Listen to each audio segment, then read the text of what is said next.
Kung kaya ni Adan, kaya rin ni Eva. Ito ang pinatunayan ng grupo ng mga kababaihan mula sa Barangay Pugo, Bugyas, Benguet. Sila kasi aktibong katuwang ng barangay at ng mga kapulisan sa pagpapatupad ng liquor ban at curfew sa pagtulong sa mga maliliit na negosyo. Pero sa programa ng DSW yung Kalahi, parang na-empower po kami na ipaglaban ang kakayahan ng isang babae. Na kahit hindi porket babae, hindi po kayang makipagsabayan sa trabaho na tulad ng pagbubuhat ng mga buhangin, pag-implement ng mga magagandang asal. Kaya naman sa DSW Bida Ka Awarding, nakamit nila ang titulo bilang champion sa kategorya ng Gender and Development sa 2023 Regional Bayanika Awards. Pinili at sinigang ng mga officers at members ng Pugo Women's Association na gumawa ng mga proyekto at makilahok pa sa iba pang programa kasi mas gusto namin makatulong sa lahat at para ipakita namin na kaya din ng mga kababaihan. Ito po kasi yung taon-taon na binibigay sa mga community volunteers o barangay na empowered po sa community. Ang naturang pagkilala ay ginawad ng DSWD sa ilalim ng Kalahi Seeds o Kapit Bisig laban sa kahirapan, comprehensive and integrated delivery of social services. Kung baga part na rin ito ng empowerment o pagbibigay-pugay din sa mga kasama natin, mga volunteers natin sa community, mga kabarangay, na yun ay mabigyan pansin sa mga ganitong bagay na ginagawa nila. Hindi lang sa kanilang lugar, at least nare-recognize din na sila dito sa regional level at saka sa national level. Isa rin sa mga binigyang pagkilala ang grupo ng mga kabataang ito mula sa Tajan Mountain Province.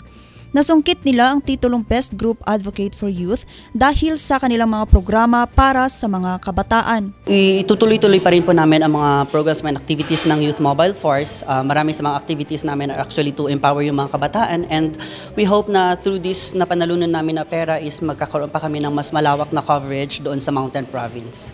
Ang aktibidad na bayanika ng Kalahi Seeds at DSWD ay bukas para sa lahat ng grupong nais sumali. Kaya naman hindi rin nagpahuli ang grupo ni Nanay Agustina mula Tajan Mountain Province. Ang grupo ng mga senior citizens namang ito mula rin sa Tajan, hindi lang isa kundi 2 award ang kanilang nasungkit. Ito ay ang Best Organization para sa mga persons with disability at finalist sa Group of Advocate for Elderly. Yes, malaki po ang tulong nito kasi yung mga senior citizen po ay kung sabihin bawa sa kulang ang pera nila sa pagpapagamot, at least the local government and the national government and the local government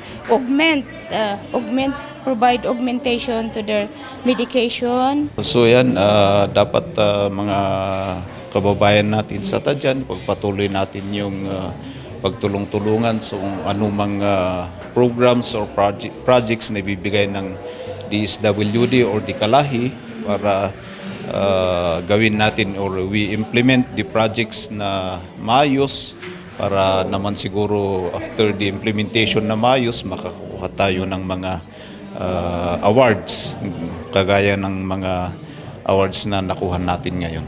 Sa kabuuan, aabot sa 20 kalahok na mula sa samot-saring probinsya ng Cordillera ang sumali sa nasabing patimpalak para sa iba't iba pang mga titulo. Oo, community-based talaga siya. Parang may empower talaga yung community-based. Kasi yun naman ang kwan ng Kalahi talaga eh. Yung involved ang community dito, hindi na lang yung sa level ng sa taas, kundi pati sila ay nagkikisa, pati sa decision making. Ang mga nagwagi ay magiging kinatawan ng Cordillera sa National Bayanika Awards 2023. Vanessa Bugtong para sa Luzon Headlines.